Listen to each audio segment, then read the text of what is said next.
O que move a história são as lutas de classe. A finalidade da história é a produção material.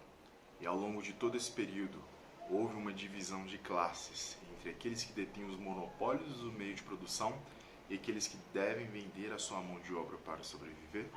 Essas indagações pertinentes são do nosso filósofo de hoje, que é o Marx. Ele escreve muita coisa junto com o Engels. Nós vamos focar um pouquinho mais aqui no Marx, mas de antemão já saliento que o Engels é de enorme importância aqui para o Marx. Tem um filme que chama O Jovem Marx, da última vez eu tinha visto ele no YouTube. Eu vou deixar o link embaixo, caso ele ainda esteja disponível. Um filme interessantíssimo que reflete um pouco assim dessa sociedade que o Marx está vivendo e de como que ele lida com essas indagações. Então, pessoal, para início de conversa, o Marx nasce em 1818 e falece em 1883. É um filósofo do século XIX. Em seu pensamento, ele busca pensar criticamente o capitalismo. Inicialmente, o filósofo foi considerado um jovem hegeliano, mas no desenvolvimento do seu pensamento, ele busca inverter a dialética hegeliana, ou seja, se antes era o espírito que guia a história, para Marx é o materialismo histórico dialético. Isso significa defender que a sociedade é baseada na relação de sua produção e esse é o motor da história. Então, se a gente lembrar aqui do Hegel, pessoal, o Hegel falava que o que está guiando tudo é um espírito e a finalidade desse espírito é o absoluto, que é o momento em que a própria consciência se reconhece como parte desse todo. Já para o Marx não tem espírito coisa nenhuma, não tem uma ideia que guia a realidade. O que molda o nosso real é a produção material. E essa produção material é como a gente constrói, como a gente formula tudo que existe na nossa sociedade, tá certo? Então, o materialismo histórico dialético, que é o nosso conceito-chave aqui de interpretação do Marx, ele implica que a relação social é baseada na produção de uma sociedade. E isso, em uma sociedade capitalista, gera enormes contradições. O Marx faz uma análise gigantesca. Não sei se vocês já tiveram a oportunidade de ver o Capital, por exemplo, que é sua obra macro, utilizando até um termo marxista aqui, que é sua obra assim, de grande importância, gigantesca. O Marx ele analisa ao longo de toda a história esse desenvolvimento econômico para focar um pouco mais depois no modelo capitalista, do qual ele alega que é o modelo da nossa sociedade atual, e ele vai gerar enormes contradições. Por quê? O modelo do capital ele se baseia somente no lucro. Logo, aqueles que forem detentores dos meios de produção ficarão com a riqueza, enquanto os trabalhadores terão que vender a sua mão de obra e ficarão com o básico para sobreviver. Assim, é necessária que haja uma mudança, ou seja, é preciso uma transformação social na qual, mediante a luta de classes, o proletariado tome os meios de produção. Ou seja, o que faz com que haja essa relação entre os ricos e os pobres? Uns detêm os meios de produção, os outros não. Logo, esses aqui sempre ficarão nessa classe e os demais, as mais abastadas, nós vamos ter alguns meios termos que são pequenos, que são aqueles que fazem alguns serviços mais luxuosos, mas quem lucra mesmo são os detentores dos meios de produção. Então, o Marx, para completar essa sua ideia da análise dessa sociedade capitalista, de todo modo, muito crítica pelo que está sendo gerado ali, ele vai dividir a sua análise em conceitos chaves. Primeiro, ele vai falar da microestrutura e da macroestrutura. A microestrutura se refere à relação de produção entre patrões e trabalhadores, ou seja, a estrutura base da organização da produção. Já a superestrutura se refere a tudo que está no entorno da relação estrutural inicial. Isso significa a cultura de um modo geral. Assim, é interessante observar como a microestrutura influencia a macroestrutura, isso é, o materialismo histórico dialético. Então, microestrutura é essa relação básica que tem o proletariado, que é o trabalhador, com o seu patrão. Só que tudo isso está influenciando e ao mesmo tempo sendo influenciado por uma macroestrutura, que é o que? A própria cultura de uma sociedade. Tá vendo porque para o Marx, então, esse materialismo histórico dialético que constrói a nossa história, esses conceitos de microestrutura, que é a relação base macro, que é a cultura como um todo, se mostram muito presentes a partir da relação da produção material. Então, diante de tal realidade de opressão, de tal realidade onde uns têm muitos e a grande maioria tem pouco, Marx fala, é necessário que a gente transforme. Então ele alega que os filósofos até hoje pensaram o mundo, é chegada a hora de transformá-lo. É necessária uma praxis revolucionária. E a transformação se dá pela tomada de consciência e a luta de classes. Então agora a gente vai compreender alguns conceitos-chave aqui que o trabalhador e todos nós devemos ter para que essa consciência de classe, ou seja, eu participo de um determinado grupo, que é a minha classe em uma sociedade, faz com que eu tenha acesso a determinadas coisas, a determinados serviços. Por que que é assim? O Marx vai explicar isso pra gente agora, tá certo? Esse exemplo que eu dei aqui agora é muito interessante. Por que será que eu pego um ônibus lotado todo dia? Por que que o lugar que eu moro, o asfalto não tá bonitinho?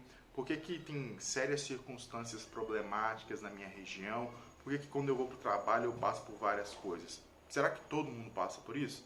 Será que por que que os bairros mais nobres estão sempre limpos, organizados, a segurança, até serviços públicos lá são muito melhores? Por que que a realidade se estrutura assim? Olha só como é que o Marx faz a gente pensar. E isso é por quê? Porque ali estão as pessoas que são donas dos monopólios, elas têm mais riqueza, logo elas conseguem melhorias, melhor condição de vida, enquanto o pobre, ele se afunila cada vez mais.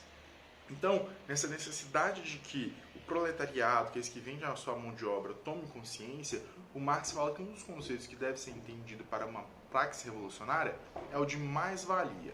Isso significa que os trabalhadores vendem a sua força de trabalho para as empresas, porém não ficam com uma parte maior do que o lucro que ele gera, porque a parte que vale mais, por isso mais-valia, fica com os donos de meio de produção. Portanto, é preciso que o trabalhador perceba que ele gera a riqueza do patrão, sobrando para ele uma mínima parcela. Ou seja, o trabalhador ele precisa se conscientizar que naquele processo da sua atividade laboral, ali no seu trabalho, ele gera uma enorme riqueza, mas essa riqueza ela fica com quem? Com os donos dos meios de produção. Pense você mesmo, caso você trabalhe, pense em alguns amigos, nos seus pais responsáveis, o quanto eles produzem e com quem que fica o monopólio dessa riqueza, tá certo? Eu, no meu caso, sou professor do Estado, gero um lucro gigantesco para o Estado, em vista do meu trabalho, porque ele tem a ideia da educação pública para arrecadar impostos. Ou seja, será que eu estou recebendo tal quantidade quanto eu deveria, tendo em vista o que meu trabalho gera, ou o Estado está ganhando muito mais às minhas costas? E vice-versa, todos os outros trabalhos privados. Então, a mais-valia é o quê? Quem fica com maior valor do que é gerado? Eu ganho o suficiente para me viver uma vida confortável, eu ganho o suficiente para me sobreviver. Por que que é assim? Por que que a realidade se mostra de determinada maneira? Olha a micro, a macroestrutura, olha o materialismo histórico dialético explicando a nossa realidade para a gente. Outro termo-chave é a alienação. Essa palavra se refere ao fato de que o trabalhador não tem consciência do seu papel na produção capitalista. Desse modo, ele não se organiza para mudar a realidade que o explora. Nessa perspectiva, ele acredita que a realidade é um dado natural. Todavia, é necessária uma tomada crítica para a compreensão do que constrói a realidade. Então, o que significa ser alienado? É você não ter consciência do que faz com que a realidade seja de determinada forma. É você entrar num ônibus lotado e não parar e pensar por que isso acontece aqui enquanto os patrões eles têm condições muito melhores. Por que eu vou numa UPA, num lugar que é lotado, que é para o público geral, geralmente mais pobre, é desse jeito, por que no outro é de outra forma? Porque quando eu vou numa escola pública, periférica, geralmente, não dá para universalizar, mas geralmente a infraestrutura ali é muito básica. E se eu vou num colégio particular, onde os filhos das pessoas mais ricas estudam, eu tenho uma mega estrutura. Quem que vai conseguir os melhores cursos? Medicina, direito melhores no sentido de que são cursos que valorizam mais, que dão um maior retorno financeiro. São essas pessoas as periféricas? Pode ser, mas a gente consegue contar no dedo. Enquanto esses têm maior estrutura, porque os pais já detêm uma riqueza maior, conseguem alavancar mais na sociedade. Então, ser alienado é não compreender o que faz com que a nossa realidade seja assim. Ali no tempo do Marx, a gente está vivendo muito fortemente mais uma revolução industrial, e ali é aquele momento que o trabalhador ele não tem consciência do que ele próprio produz. Ou seja, já viram aquela tirinha de que um colega pergunta para o outro: o que você vai fazer quando você aposentar? Ele fala: eu vou ir até o final da linha de produção para ver o que eu produzi esse tempo todo. É como se a vida inteira você produzisse só um pneu, mas não conseguisse compreender que ele gera um carro, e esse carro gera uma riqueza gigantesca para quem é dono desse meio de produção, enquanto para você gera o suficiente para que você sobreviva. Então, alienação é quando o trabalhador ele não compreende o resultado daquilo que ele produz enquanto riqueza e a mínima parcela que ele recebe diante disso. E uma terceira noção importante aqui para a gente compreender o Marx é o conceito de fetiche da mercadoria. Ele se refere à ideia de que quando vemos uma mercadoria final, não levamos em consideração todas as relações de produção que estão envolvidas na geração de um produto, podendo às vezes estarmos comprando algo que foi largamente produzido em relações exploratórias. Portanto, parece que a mercadoria só tem um valor de uso e um valor de troca, pois não vislumbramos como ela foi gerada. Então, por exemplo, quando eu comprei esse livro aqui, eu fui lá, comprei, ele tem um valor de troca, e eu atribuo somente esse valor por ele. Mas eu não vislumbro quais foram as reais condições de que ele foi moldado. Será que as pessoas que trabalharam nele realmente têm condições básicas para esse trabalho? Será que elas são remuneradas como elas deveriam? Um exemplo mais forte aqui da nossa sociedade brasileira por exemplo, quando a gente viu várias empresas lá do sul que produziam vinhos famosos, tendo ali na sua base de trabalhadores trabalho escravo. Ou seja, a gente pega o produto, a gente ingere o produto, a gente comercializa o produto, mas a gente não se dá conta de como que ele foi produzido, sobre quais condições que ele foi produzido.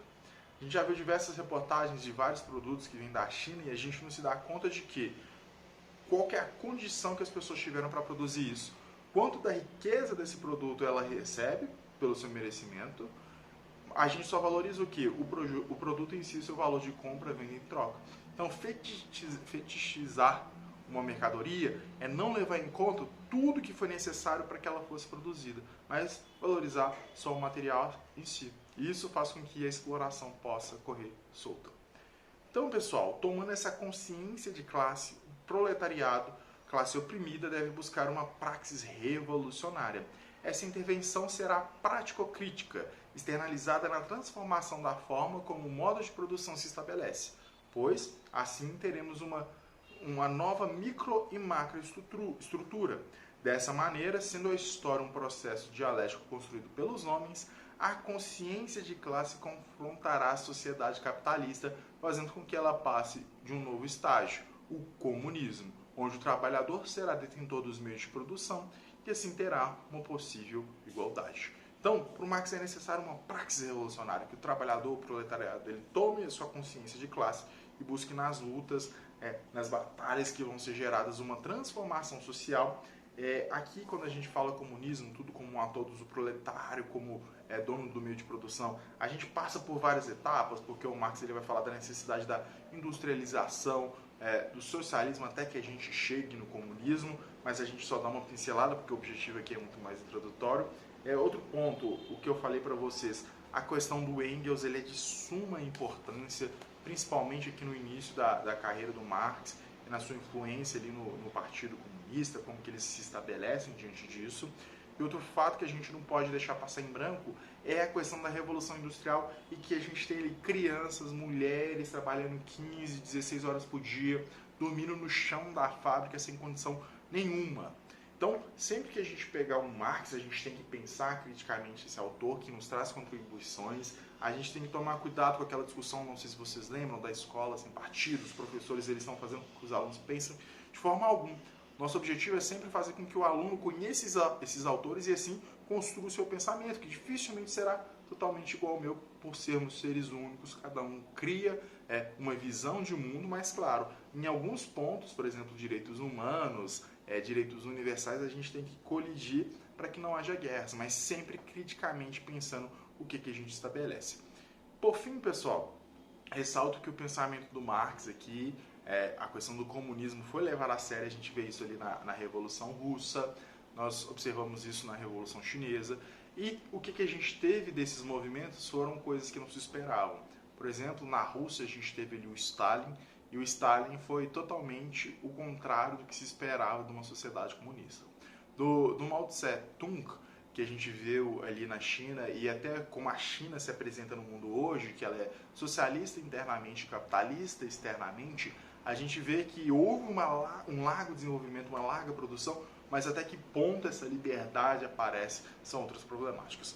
Mas vamos focar aqui nos conceitos chaves, nos conceitos de materialismo histórico dialético, no macro e microestrutura, no conceito de mais-valia, no conceito de alienação e no conceito de consciência de classe e dessa praxis revolucionária que levaria ao comunismo, onde tudo é comum a todos. E aí, pessoal, vocês acham que o pensamento do Marx é útil para a gente pensar o nosso mundo contemporâneo?